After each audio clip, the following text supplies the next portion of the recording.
Saatnya sekarang kami akan membacakan hasil dari Ijtima Ulama dan Tokoh Nasional ketiga.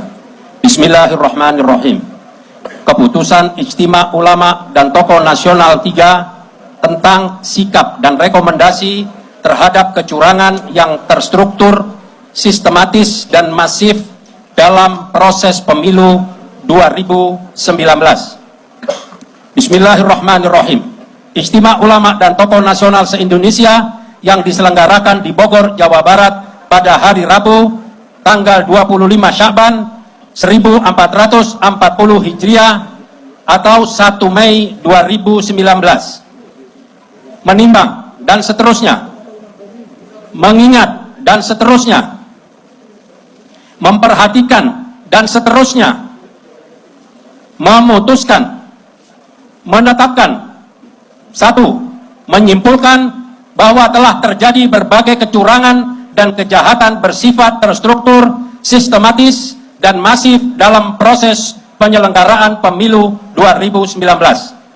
Yang kedua, mendorong dan meminta kepada Badan Pemerintah Prabowo Sandi untuk mengajukan keberatan melalui mekanisme legal prosedural tentang terjadinya berbagai kecurangan dan kejahatan yang terstruktur, sistematis, dan masif dalam proses pemilihan presiden 2019. Yang ketiga, mendesak Bawaslu dan KPU untuk memutuskan, membatalkan, atau mendiskualifikasi paslon Capres Cawapres 01.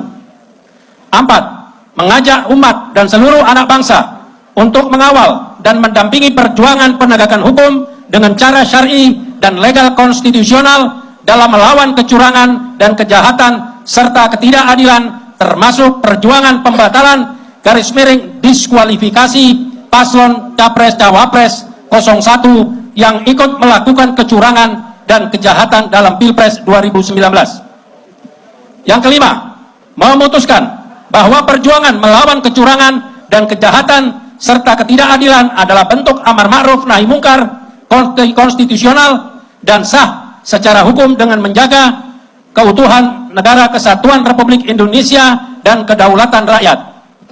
Ditetapkan di Bogor pada tanggal 1 Mei 2019 Masehi, 25 Sya'ban 1440 Hijriah. Pimpinan sidang pleno Ijtima Ulama dan Tokoh Nasional Indonesia 3 tahun 2019 yaitu Kiai Haji Abdul Rashid Abdullah Syafi'i, Ustadz Yusuf Muhammad Martak, Ustadz Zaitun Rasmin, Ustadz Selamat Ma'arif, Kiai Haji Sobri Lubis, dan Ustadz Bahtiar Nasir. Demikian keputusan Ijtima dan Tokoh Nasional yang ketiga telah kami bacakan, dan insya Allah ini menjadikan satu bahan agar awak media dapat meliput dan menyampaikan sesuai dengan apa yang kami